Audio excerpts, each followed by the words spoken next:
Hello everyone, welcome back to my channel. I'm here to do y'all summons for May the 7th. I am back, okay?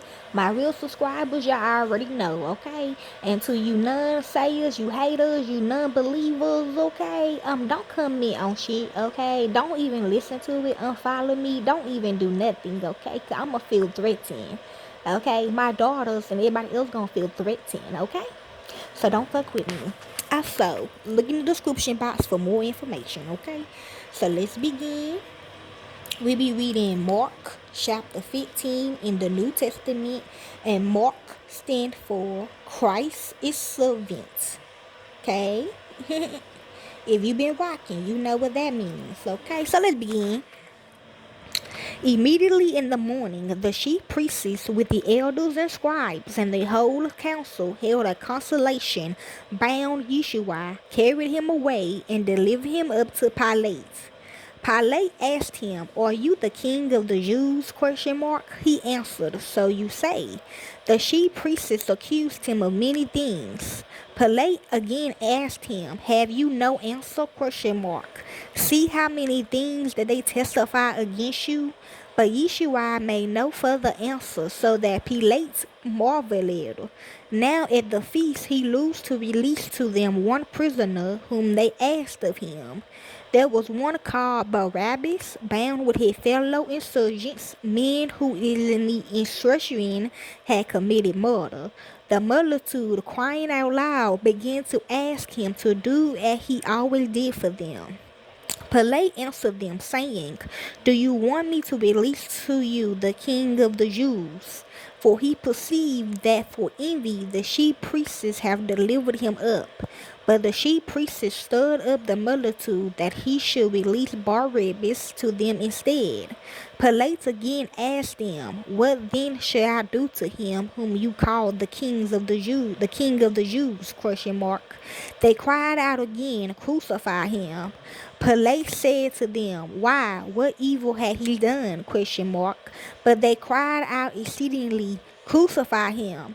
Pilate, wishing to please the multitude, released Barabbas to them and handed over Yeshua when he had flogged him to be crucified.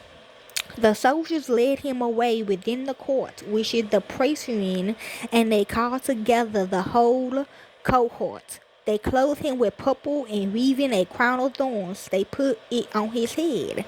They began to salute him, "Hail, King of the Jews!"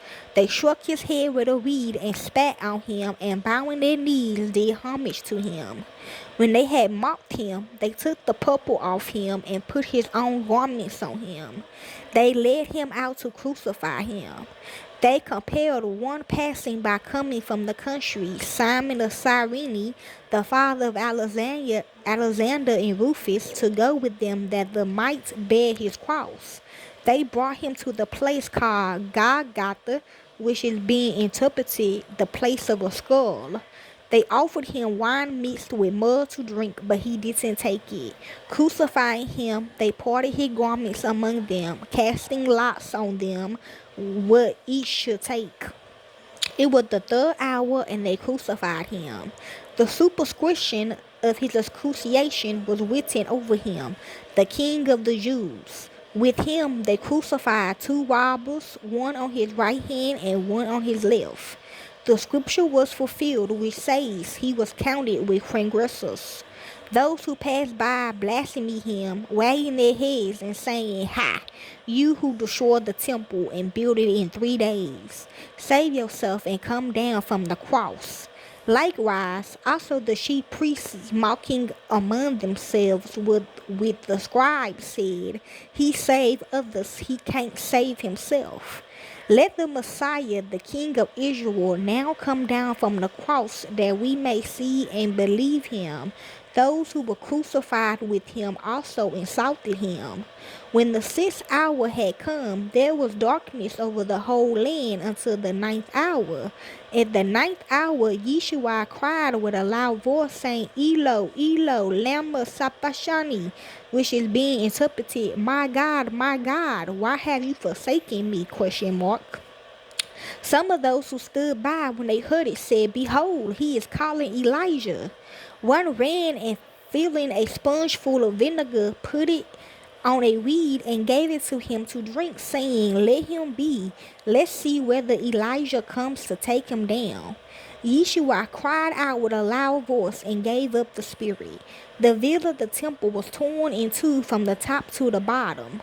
When the centurion who stood by opposite him saw that he cried out like this and breathed his last, he said, Truly, this man was the Son of God.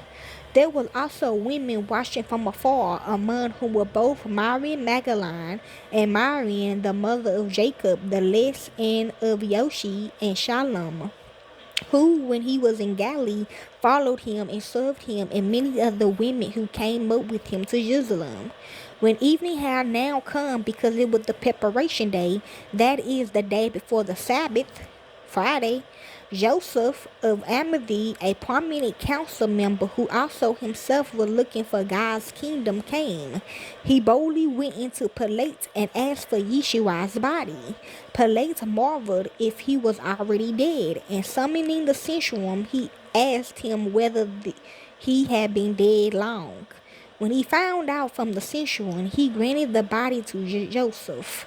He brought a linen cloth, and taking him down, wound him in the linen cloth, and laid him in a tomb which had been cut out of a rock.